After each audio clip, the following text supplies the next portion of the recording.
Welcome guys. आज से हम देखने वाले हैं कि फंडामेंटल्स ऑफ इलेक्ट्रिकल इंजीनियरिंग। तो इस वीडियो में हम इलेक्ट्रिकल सब्जेक्ट से रिलेटेड सबसे बेसिक टर्म जो होती हैं वो सब देखने वाले हैं, जैसे कि इलेक्ट्रिक सर्किट क्या होता है, ठीक है। उसके बाद हम देखेंगे कि इलेक्ट्रिक नेटवर्क किसको कहते हैं, active element, passive element, linear circuit, non linear circuit, और ये सभी नोट्स आपको डिस्क्रिप्शन में मिल जाएंगे। इसकी पीडीएफ, लूप किसको बोलते हैं, मैश किसको बोलते हैं, ठीक है, नोड किसको, इसके ब्रांच किसको बोलते हैं, नोड किसको बोलते हैं, जंक्शन किसको बोलते हैं। तो कुछ बेसिक टर्म है इलेक्ट्रिक इंजीनियरिंग की, ठीक है। आप बिल्कुल पहले सिलेबस पढ़ने से पहले एक बार इनको थोड़ा सा देख लो, उसके बाद हम सिलेबस में जो इंपॉर्टेंट क्वेश्चन है एग्जाम पॉइंट ऑफ व्यू से उनको भी कवर करके चलेंगे।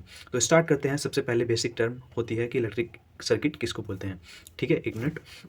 तो यहाँ पे आपको दिख रहा होगा इलेक्ट्रिक सर्किट। तो इलेक्ट्रिक सर्किट कुछ आपने इस तरीके से देखे होंगे, ठीक है। यहाँ पे ये इलेक्ट्रिक सर्किट है, ठीक है। यहाँ पे आपको ध्यान देना है, जब भी हम इस तरीके से कुछ देखते हैं, ठीक है, इस तरीके से, तो इसको हम बोलते हैं रेजिस्टेंस। रेजिस्टेंस को हम डिनोट करते हैं आर से, ठीक है। ये धारा के लिए हम डिनोट करते हैं आई। यहाँ पे ये हमने एक लगा दिया है। उसके बाद इसकी डेफिनेशन देख लेते हैं। An electric circuit is an electric network that contain a close path for the flow of electric current, ठीक है। A circuit is a closed loop. ये क्या है, क्लोज्ड लूप है। That electrons can travel in, जिसमें electrons travel कर सकें। तो सर्किट क्या होता है, एक ऐसा क्लोज्ड लूप होता है जिसमें इलेक्ट्रॉन्स हमारे ट्रैवल कर सकें, ठीक है। उसके बाद ये बेसिकली 3 टाइप्स का यहाँ पे मैंने लिखा है, सीरीज पैरेलल, सीरीज पैरेलल, ठीक है।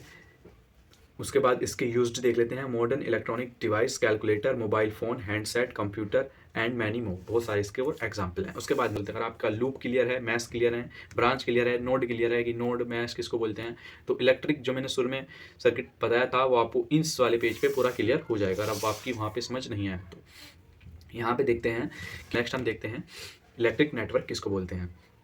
N electric network is an interconnection of electrical components like source, resistance, inductors, capacitors, diode, transistor, etc. An electric network need not contain a closed path for the flow of electric current. यहाँ पे एक बात यहाँ से clear हो गई कि इसमें कोई भी क्लोज्ड लूप नहीं होना चाहिए। यहाँ पे रिक्वायर्ड नहीं है कि क्लोज्ड लूप ही हो।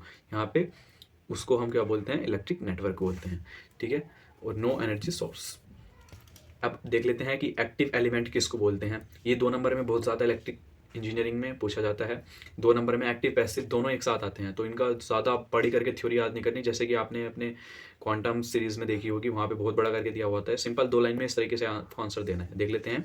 The active element which can generate energy are called active element, ठीक है। जो एनर्जी को जनरेट करते हैं उनको एक्टिव एलिमेंट बोलते हैं। जैसे कि उदाहरण के लिए voltage source, current source, it supplies energy, ये एनर्जी को सप्लाई करते हैं, ठीक है। पैसिव एलिमेंट क्या होते हैं, the element which can not generate the energy are called passive element, जो एनर्जी को जनरेट नहीं करते। इट कंज्यूम एनर्जी, ये एनर्जी को कंज्यूम करते हैं, ठीक है। जैसे कि यहाँ पे RLC, resistor, inductor, capacitor, transformer, ETC, ठीक है। उसके बाद आता है लीनियर सर्किट और non linear circuit. The parameter of linear circuit are independent of voltage and current, ये इंडिपेंडेंट होता है, ठीक है, किसके, वोल्टेज एंड करंट के।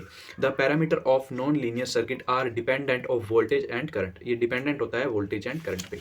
उसके बाद नेक्स्ट हम देख लेते हैं कि यहाँ पे लूप किसको बोलते हैं। अब हमने यहाँ पे देख तो लिया था कि यहाँ पे क्लोज्ड लूप होना चाहिए, तो ये वाला आपके सही से समझ आया नहीं होगा, ठीक है। तो अभी हम यहाँ पे देखेंगे कि लूप किसको बोलते हैं। अगर आपका लूप क्लियर है, मैश क्लियर है, ब्रांच क्लियर है, नोड क्लियर है कि नोड मैश किसको बोलते हैं, तो इलेक्ट्रिक जो मैंने शुरू में सर्किट बताया था वो आपको इस वाले पेज पे पूरा क्लियर हो जाएगा। अब आपकी वहाँ पे समझ नहीं आया तो यहाँ पे देखते हैं कि it is a closed path of electric circuit is known as loop. ये क्या होता है, एक क्लोज्ड पाथ होता है किसका, इलेक्ट्रिक सर्किट का, इसको हम क्या बोलते हैं, लूप बोलते हैं। जैसे कि यहाँ पे आपको दिख रहा होगा कि कितने लूप इसमें बन रहे हैं, जैसे कि 1 B C D, ठीक है, और यहाँ पे A B, यहाँ पे A B E F, ठीक है, और A।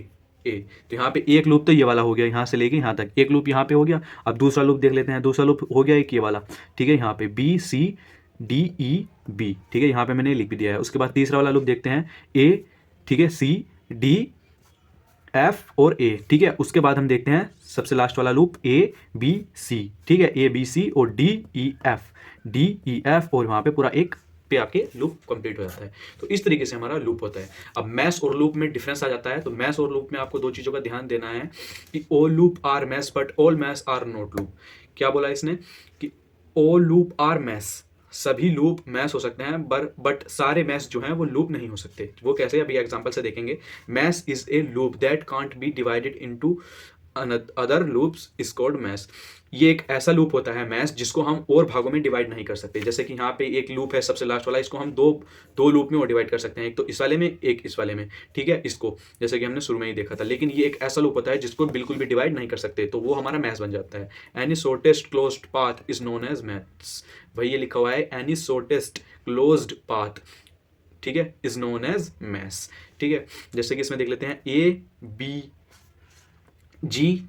ये क्या है, एक मैस है, ठीक है। इसको हम और ज़्यादा डिवाइड नहीं कर सकते, लेकिन हम ABCDEFGHA लेके चलेंगे तो वो हमारा क्या हो जाएगा, लूप हो जाएगा। वो मैस नहीं हुआ क्योंकि उसको हम 3 और लूप में डिवाइड कर सकते हैं, लेकिन इसको हम और लूप में डिवाइड नहीं कर सकते। ऐसी BCFGB, यहाँ पे भी एक ये मैस बन जाता है, इसको और हम भागों में डिवाइड नहीं कर सकते। इसके बाद CDEFC, तो ये भी एक हमारा मैस है, इसको भी और भागों में हम डिवाइड नहीं कर सकते। उसके बाद देख लेते हैं हम ब्रांच किसको बोलते हैं। Branch is the part of network which represent single circuit element such as voltage source, resistor, etc.